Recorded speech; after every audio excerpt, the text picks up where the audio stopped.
Hello everyone, কেমন আছো তোমরা সবাই? আশা করি তোমরা ভালো আছো আর অনেক সুস্থ আছো।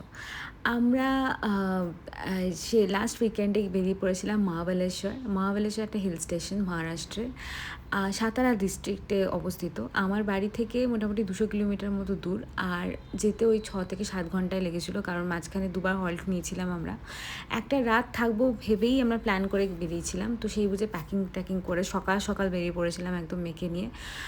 এই দেখো, ও ঘুম থেকে উঠে ভাবছে যে কোথায় যাচ্ছে মা বাবা আমাকে নিয়ে। যাই হোক, কখনো মানে ঠান্ডার সময় এই বছরে তো আর কলকাতা যাওয়াই হয়নি এখনও, তো ও কী জিনিস ঠান্ডা সেটা উপভোগই করতে পারিনি, ইভেন আমরাও পারিনি।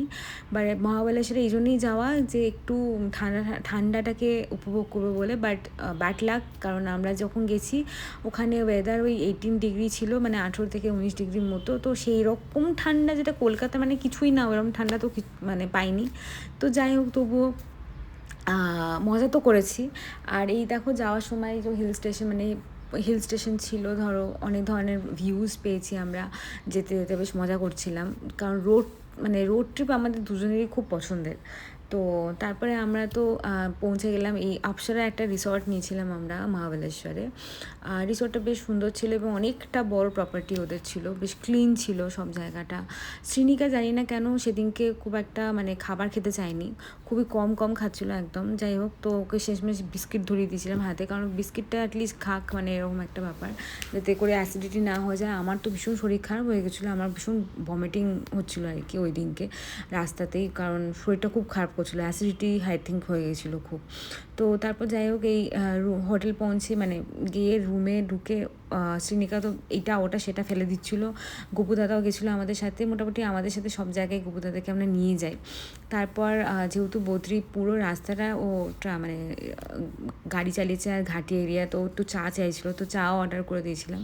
তারপর আমরা চাটা খেয়ে শ্রীনিকাকে একটু খাবার টাবার খাইয়ে দিয়েছিলাম। তারপর এই প্রপার্টিটাই ঘুরে ঘুরে দেখছিলাম। আর দেখবে তো মানে প্রচুর মাঙ্কিজ, মানে এত মাঙ্কিজ ও সামনে থেকে দেখছে, ও ভীষণ মজা করেছিল। আর এই মাঙ্কিজই হচ্ছে ওদের দেখিয়ে ওকে আমি খাবার খাওয়াতে পেরেছিলাম বিকেলবেলার খাবারটা, কারণ একদম খাবার খেতে চাইছিল না সেদিনকে। তো সামনে থেকে এই মাঙ্কিগুলোকে একদম দেখতে পেয়ে ভীষণ খুশি, ঠিক আছে, ভীষণ মজা করছিল। তারপরে তো আমরা সন্ধ্যাবেলা আমাদের নিজেদের জন্য পাকোড়া আনিয়ে নিয়েছিলাম। পাকোড়া খেয়ে দিয়ে আমরা রেডি হয়ে, ও তো মানে সিনিকাকে সোয়েটার পরিয়ে, তো সিনিকা ওয়াজ লাইক কী পরিয়ে দিয়েছে আমাকে এটা। তো যাই হোক, তারপরে আমরা মহাবালেশ্বর মার্কেটে গেছিলাম। মহাবালেশ্বর মার্কেটটা অনেকটা বড় এরিয়া জুড়ে, তো মানে বেশ অনেকটা বড় এরিয়া, আর অনেক কিছু দেখলাম বিক্রি হচ্ছে। বা ওদের স্পেশালিটি যেটা দেখলাম, ছোলা, মানে আমরা যে ছোলাটা খাই ওটা ভাজা ছোলা, অনেক ধরনের মশলা দিয়ে বানানো, মানে এক একটা ছোলার আইটেম এক এক রকম আর কি, ওটা ওখানকার স্পেশালিটি। আর ওদের মার্কেটে সব কিছুই বেশ মানে অনেক সব কিছুই অ্যাভেলেবেল লাগছে, মানে বেশ ভালো লাগছিলো।